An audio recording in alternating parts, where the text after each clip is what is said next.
Ce petit message est adressé au président Ibeka et tous les membres de son gouvernement.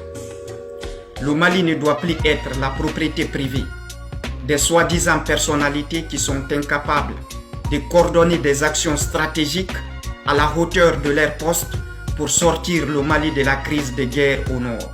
Quand on voit aujourd'hui le Mali sombre au point de s'écrouler, c'est parce que vous faites payer le peuple la facture de votre incompétence camouflée par la bêtise de la France. Monsieur Ibeka, cette question est pour vous.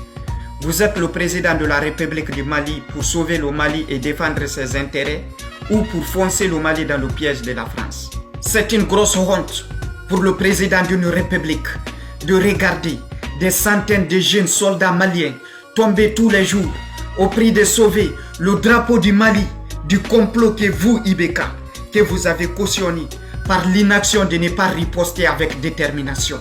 Les membres de votre association, dans une puissance d'affinité qui se disent le gouvernement du Mali, n'apportent aucune solution aux besoins de la jeunesse malienne au point de voir clair dans ses rêves. Monsieur Ibeka, pour se dire la vérité, la politique, elle n'est pas faite pour vous. Votre présidence à la destinée du Mali est la retombée du hasard de suffrage mal orienté par la démagogie de la France. Pour vous faire comprendre, monsieur Ibeka, que le mérite du pouvoir n'a jamais été votre option pour la magistrature suprême du Mali. Ça se voit même à travers votre façon de diriger le pays avec la peur au ventre.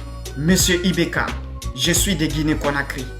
De cette distance, je vous regarde dans le rétroviseur de la faiblesse d'un président soumis à la volonté de la France, qui n'est pas encore prêt à se sacrifier pour défendre les grands principes de l'épanouissement de la République.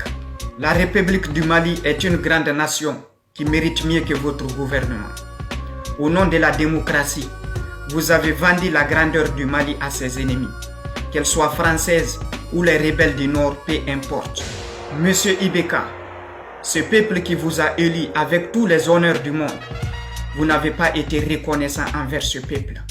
Parce qu'aujourd'hui, si ce peuple du Mali souffre, c'est à cause de votre incompétence politique. À travers cette petite vidéo, je vais rendre un vibrant hommage à tous nos braves soldats maliens qui sont tombés en défendant le drapeau du Mali. Que leur âme repose en paix, que la terre leur soit légère. Une forte pensée à leur famille. Pour ceux qui vont se poser des questions, voilà votre réponse. Je ne suis pas du Mali, mais je suis de l'Afrique. On ne pourrait jamais parler de l'Afrique occidentale sans mettre un accent particulier sur la grandeur du Mali. Parce que c'est le Mali qui est la colonne vertébrale de l'Afrique occidentale. Pour ceux qui savent l'histoire de l'Empire Mandinka, si le Mali est malade, c'est toute l'Afrique qui serait souffrante.